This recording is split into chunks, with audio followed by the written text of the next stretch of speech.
It's quite a rare opportunity for me to speak to so many of you in this type of setting. And so I'd like to devote the talk today to talk a little bit about myself, about my background, about my story. I'm sure many of you have seen me walking around the temple, even before I was ordained as a monk. And a lot of you are probably wondering, after seeing such a young monk, what's his story? Why did he become a Buddhist monk? So I'd like to spend the next 15 minutes or so just talking about my story and why I decided to become a Buddhist monk. Okay, so as many of you know, I was ordained at this temple last October. And it was a very emotional ceremony for us. It was me and another nun by the name of净Fashi Fashi, and she has now returned to Hong Kong. And the ceremony was a very emotional experience for the both of us. We had chosen Avalokiteshvara's ordination day as the day for our ordination. And I can tell you that every moment that passed during that day is still vividly present in my memories. I can still remember the fragrant scent of incense and flowers during that day. The flowers looked extra beautiful to me, and it was a very touching and very emotional experience. I will probably go on to remember that day as one of the major turning points in my life. The point that marked the biggest leap forward so far in my path of spiritual discovery. So I was born and raised here in Richmond to a Buddhist family. And so I was introduced to Buddhism at a very young age. Ironically, though, my parents decided to send me to a Catholic elementary school in Vancouver. I suppose they wanted me to get exposure to other religions as well at an early age. So after I finished elementary school, I went on to attend St. George's High School, a well-known all-boys private school in Vancouver. It's known for its elite pool of rich, spoiled kids and type A overachievers. Neither category was very good, but I believe I personally fell into the latter. So after I graduated from high school, I went to the US for university. I really didn't lose my craving for higher achievement, and so I decided to enroll at the University of Pennsylvania's Wharton School of Business, which is a school that's quite well known for turning out high-flying Wall Street investment bankers and larger-than-life business executives. And so in my third year of university, I got exactly what the school had advertised. I landed myself a very prestigious summer internship at an investment bank called Merrill Lynch in Hong Kong. I'm not sure if you're aware, but back then, before the financial crisis, investment bankers, they lived the high life. They would sport themselves with a custom tailored suit, fancy tie and all, and they would often be spoiled by these lavish corporate outings. And they probably earned more than they deserved. But at that time, I thought that my life was going to be very promising. But beneath the facade of success and fortune that made this new lifestyle so attractive to me, also lay great danger. There's a good reason why they say you have to sell your soul to thrive in this industry, and I was really beginning to see why. working in a very high-stress environment for almost 20 hours a day, frequently listening to verbal profanity and false speech, and ending long days at work with visits to the local bar and club just to try to numb the senses after a hard day's work. So it was a really a work hard, play hard mentality, and for some people, they ended up even playing with fire. And so at the end of that internship, I looked back and I began to question the morality and the meaning of what I had put myself through in those 3 months. Deep down, I knew that I had made the wrong choice, but my karma continued to pull me towards it, especially after they had given me a full-time offer for a permanent position after graduation. So it was actually my mother who saved me from it the following year after my graduation. So in May of 2009, after I had graduated from university, I learned that my mother's cancer had relapsed. And the cancer had started to metastasize into her vital organs. I know a few of you here knew my mother, like Lee and Bunny. They actually got to know her quite well. But for those of you who don't know, my mother was one of the founders of this Buddhist temple. And other than the Venerable, is largely responsible for everything that you see at this temple here today.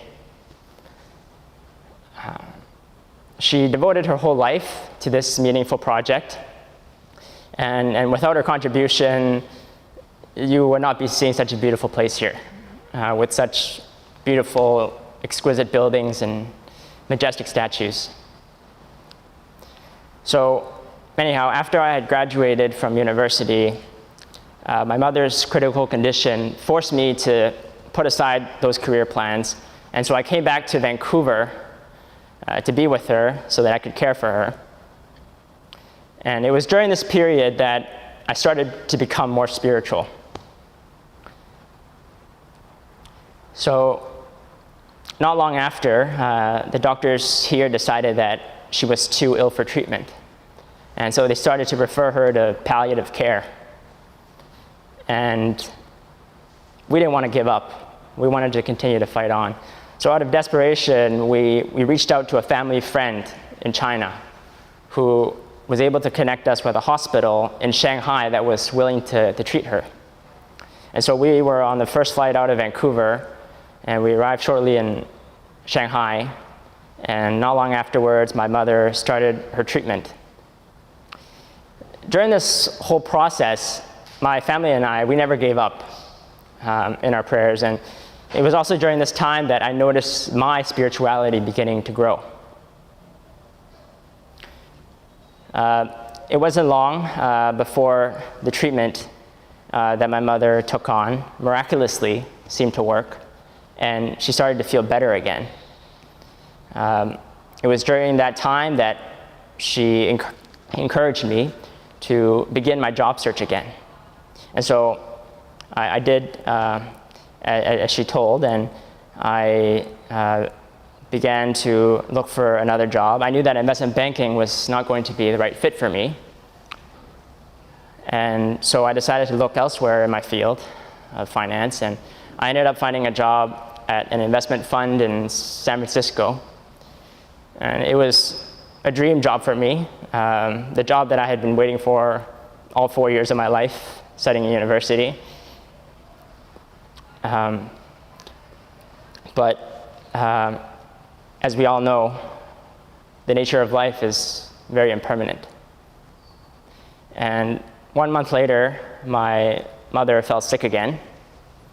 And I rushed back to Shanghai to be with her. But by then, the cancer had already spread throughout her body.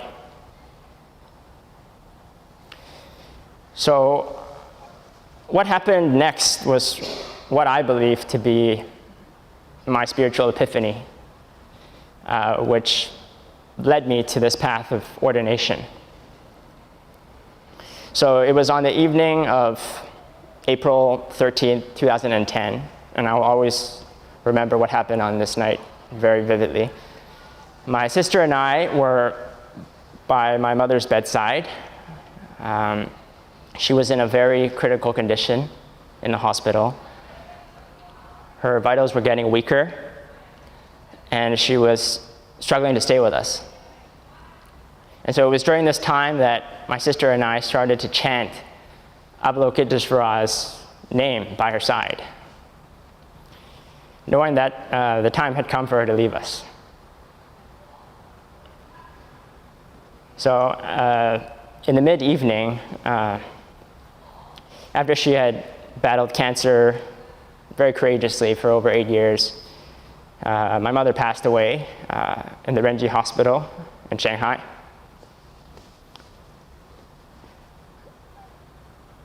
So not long afterwards, in the first few hours, my sister and I, obviously we were filled with grief and sorrow, and we really struggled to hold our tears back as we chanted for her. But somewhere in that third hour after her passing, something completely unexpected happened. The sorrow that we had been feeling suddenly turned into jubilation. And there was a deep sense of joy and bliss in our hearts. The feeling was unlike anything I had ever felt before. And my sister felt exactly the same way.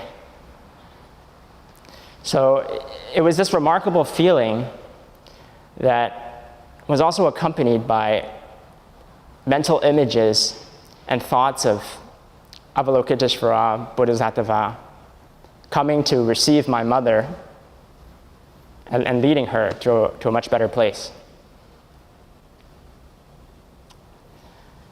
It was at this moment that I also heard my mother say to me, she had already passed away, but I heard her say to me in my mind. She spoke in Cantonese. She said, "要修行，唔好再嘥時間，記得最重要都係要修行." So it translates into English as, remember, spiritual cultivation. Don't waste your time any longer. The most important is spiritual cultivation. So after I had heard those words, the joyful feeling that I'd been experiencing gradually subsided, but I still felt a deep sense of peace and well-being, well until the 8-hour window had passed after she had left us. So looking back, it was really this illuminating experience that inspired me to take a new path. It saved me from falling into the pursuit of fame, wealth, and glory. And it was what motivated me to come back to this temple, to take on a new goal in my life, which would be spiritual cultivation. So I came back and I started my work here. Outside of my role as administrator, I would spend a great deal of time studying the Buddhist philosophy. I would regularly practice meditation and chanting. I started to read and chant the Diamond Sutra, and I studied many of its commentaries as well. It was actually the Diamond Sutra that really opened up my mind to what the Dharma was really all about. It talked about non-self, emptiness, impermanence. And I began to understand that the Dharma is essentially a solution to this problem of existence. all human beings think that they exist as independent and endearing entities.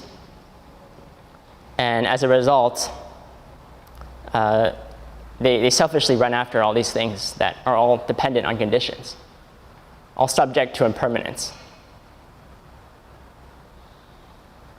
And because they believe that this is what leads to their happiness, they become attached to it. And they become reluctant to let go of it. And so that's really the cause for our suffering. After I had spent a number of years here with my work at the temple and studying Buddhism and meditating, I noticed that day by day, my spirituality began to grow. And I would regularly spend my weekends and my evenings sitting in meditation. I would be reading a lot more on Buddhist sutras and reading other Buddhist books. I started to practice Azubha Bhavana to curb my desires. And I once actually even went through the trouble of having to explain to a Canadian customs officer what I was doing with a model skeleton in the back trunk of my car as I was crossing the border. So I had to explain to him that I bought it in the US from a medical store because I wanted to use it to work on my Buddhist practice, which involved contemplating on the impurities of the body. And the model skeleton was one such representation of it. And so as I became more devout in my practice, I began to realize that the Dharma is not something that is just available in the Buddhist sutras and in the sermons delivered by the great monks. I began to realize that if you do something with great intensity and you have a real interest in getting to the truth of the matter, then you would arrive at the Dharma. So my foray into the world of triathlon was one of the things that actually ended up giving me great insight into my own spiritual practice. As some of you may know, especially those who have taken part in marathons or other endurance races, training for a triathlon requires an enormous amount of discipline and persistence in your physical training. It also requires a tremendous amount of willpower to overcome all sorts of physical discomfort during your training and your racing.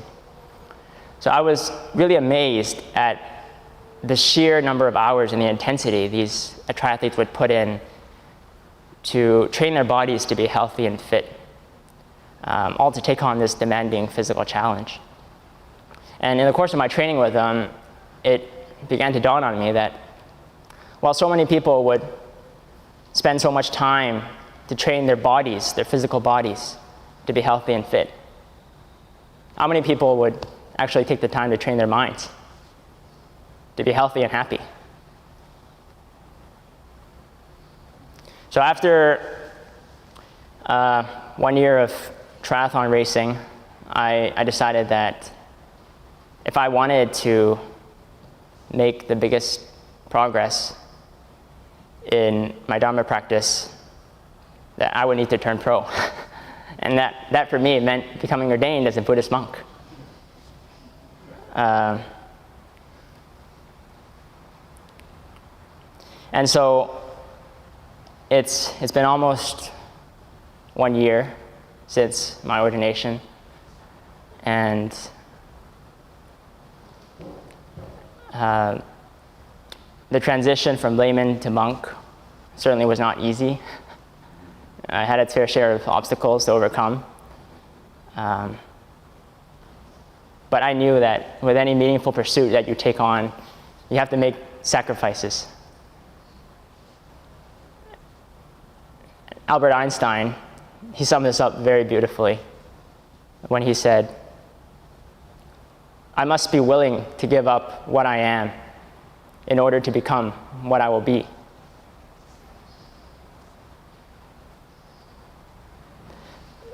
There can be no success in life without making the right sacrifices. I knew that if I wanted to follow in the footsteps of the great monks and the great Bodhisattvas, that I needed to give up all the attachments. I needed to give up all the sensual pleasures. And I knew that if I wanted freedom from samsara, then I would have to live a life of renunciation, that I would have to let go of all these attachments. And so it's been almost a year now. It's still very early in my journey. And I know that there will be a number of obstacles to overcome in the future. But I do feel very blessed to have gone this far. And I'm very excited about where this path will take me in the future. And so that's my story. I hope everyone enjoyed listening to it and was able to perhaps take something out of it as well.